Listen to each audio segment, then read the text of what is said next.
আমরা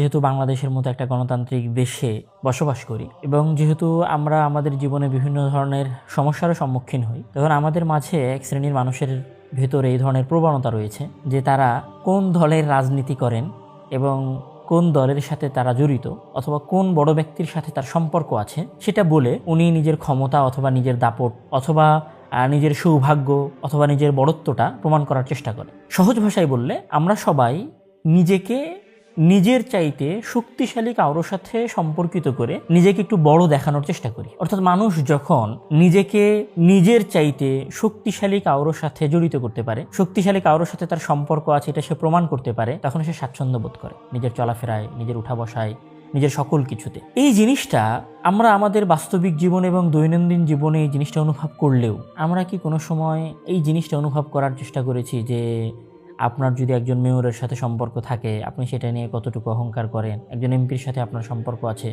সেটা নিয়ে আপনি কতটুকু অহংকার করেন, একজন প্রধানমন্ত্রীর সাথে আপনার যে সম্পর্ক আছে সেটা নিয়ে আপনার ভেতরে যতটা গর্ব আসে, আপনার ভেতরে কি কোনো সময় এটা মনে হয়েছে যে আপনার এই সম্পর্কটা যদি আপনার রবের সাথে তৈরি হয়, মানে আপনি নিজেকে একটা দলের কর্মী হিসেবে পরিচয় দেওয়ার পরে যে অহংকারটা অনুভব করেন, যেমন ধরেন এখন আমাদের দেশে বিএনপি শাসন ক্ষমতায় আছে, কারণ আমাদের একজন ছেলে যখন নিজেকে ছাত্র দলের কর্মী বলে, নিজেকে ছাত্র দলের সভাপতি বলতে পারে, তখন তার একটা বিশাল গর্ববোধ হয় এবং সেটাকে সে অনেক প্রাউডের সাথে বলে। এখন চিন্তা করেন একটা দেশের একটা দলের একজন ছোট কর্মচারী হওয়ার কারণে আপনার ভেতরে একটা গর্ব আসে। এই জিনিসটা যদি এরকম হয় যে আপনি একটা দলের কর্মী নন, আপনি একজন দলের নিবেদিত প্রাণ কর্মচারী নন, বরং আপনি একটা দেশের প্রধানমন্ত্রীর সাথে শুধু যুক্ত নন, বরং আপনি এই পৃথিবীর সবচেয়ে শক্তিশালী সত্তার, সবচেয়ে শক্তিশালী মালিকের, যিনি পৃথিবীকে 6 দিনে সৃষ্টি করেছেন, যিনি আসমান এবং জমিনের ওপরে 7 আসমান পেরিয়ে আরশের উপরে উঠেছেন, সেই মহান প্রতিপালকের,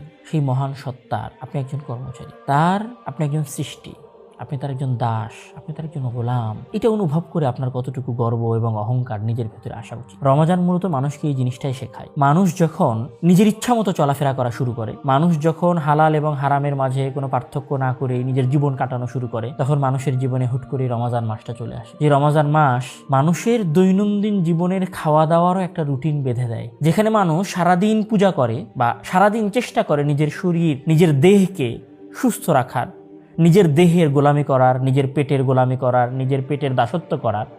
সেইখানে রমজান মাস যখন চলে আসে তখন মানুষ আল্লাহ তাআলার ওই বাণীটাকে অনুসরণ করে, যে বাণীতে মহান আল্লাহ তাআলা বলছেন, কুলু ওয়াশরাবু হাত্তা ইয়াতাবায়্যানা লাকুমুল খাইতুল আবিয়াদু মিনাল খাইতিল আসওয়াদ, যে তোমরা খাবার শুরু করো এবং শেষ করো সাহারির সময় শেষ হয়ে যাওয়ার সাথে সাথে, আর এরপরে আর খাওয়া দাওয়া করা যাবে না যতক্ষণ না সূর্য অস্ত যায়। এই যে মানুষকে একটা টাইমের মধ্যে বেঁধে দেওয়া, মানুষের দৈনন্দিন চাহিদার একটা বিষয়ের সাথে, যে যেটা আমার নিয়মিত দরকার, যেটা আমি করতে চাই, যেটা আমি খেতে চাই, যেটার জন্য আমি হাহাকার করি, যেটার জন্য আমি চেষ্টা করি, সেটাও আমি নিজের ইচ্ছা মতো করতে পারি না। এটা আমাকে কি স্মরণ করায়? এটা আমাকে স্মরণ করায় যে আসলে আমি কোনো দল, আমি কোনো দেশ, আমি কোনো নেতা, আমি কোনো প্রতিষ্ঠানের কর্মচারী নই। আমার একটা সবচেয়ে বড় পরিচয় আছে, সেটা হচ্ছে যে আমি মহান রবের দাস। এবং মানুষ যখন আসলে নিজের প্রকৃত পরিচয়টা জানতে পারে, তখন মানুষ নতুন করে জাগার স্বপ্ন দেখা শেখে। আর মানুষের ভেতরে যখন পরিচয় থাকে না, তখন মানুষ আশাহীনতায় ভোগে, তখন মানুষ সাহসীনতায় ভোগে। এবং আমাদের জীবনে এরকম অসংখ্য ঘটনা আমরা দেখেছি, আমাদের জীবনে এরকম অসংখ্য প্রমাণ আমরা দেখেছি যে একজন মানুষ আত্মহত্যা করেছে, সুইসাইড করেছে। কেন? সে জীবনে আশা জাগানোর মতো কোনো শক্তির ওপরে সে ভরসা করতে পারেনি, বা নিজেকে এরকম কোনো কিছুর সাথে রিলেট করতে পারেনি যেই শক্তির সাথে রিলেট করার কারণে সে মনে মনে ভাবতে পারে যে আমার হয়তো সামনে একটা রাস্তা উন্মুক্ত হতে পারে, আমার হয়তো সামনে একটা রাস্তা খুলতে পারে। এটা কোনো সময় সে ভাবতে পারে নাই। কিন্তু রমজান মূলত আমাদেরকে এই জিনিসটাই শেখায়। আমাদের জন্য দৈনন্দিন জীবনে বেঁচে থাকার জন্য এবং আশাহত না হওয়ার জন্য, নিজের ভেতরে নতুন নতুন সাহস জাগরণ করার জন্য এবং এই পৃথিবীর কোনো শক্তির সামনে মাথা নত না করার জন্য যে জিনিসটা দরকার, সেটা হচ্ছে আত্মপরিচয়। আর এই আত্মপরিচয়টা কি? আমার এবং আপনার সবচেয়ে বড় আত্মপরিচয় হচ্ছে আমি এই পৃথিবীর সবচেয়ে সর্বশ্রেষ্ঠ এবং সবচেয়ে শক্তিশালী সত্তার, যিনি এই পৃথিবীকে সৃষ্টি করেছেন, আমি তার দাস। তার সাথে আমার সম্পর্ক, তার সাথে আমার সম্পর্ক হওয়ার পরে কি আর কারো ভয় পাওয়ার কোনো প্রয়োজন আছে? এই জিনিসটাই মূলত রমজান আমাদেরকে শেখায়। রমজান আমাদেরকে শেখায় আমাদের প্রকৃত পরিচয়।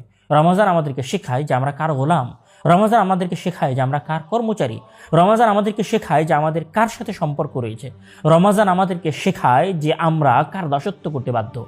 আসেন আমরা রমজানের এই শিক্ষাটাকে গ্রহণ করি, নিজেদের আত্মপরিচয় সম্পর্কে জানি এবং সেই আত্মপরিচয়ের সাথে সম্পর্ক রেখে চলার চেষ্টা করি। আল্লাহ তাআলা সেই তৌফিক দান করুক। আল্লাহুম্মা আমিন। আখিরু দাওয়ানা আলহামদুলিল্লাহি রাব্বিল আলামিন। আসসালামু আলাইকুম ওয়া রাহমাতুল্লাহি ওয়া বারাকাতুহু।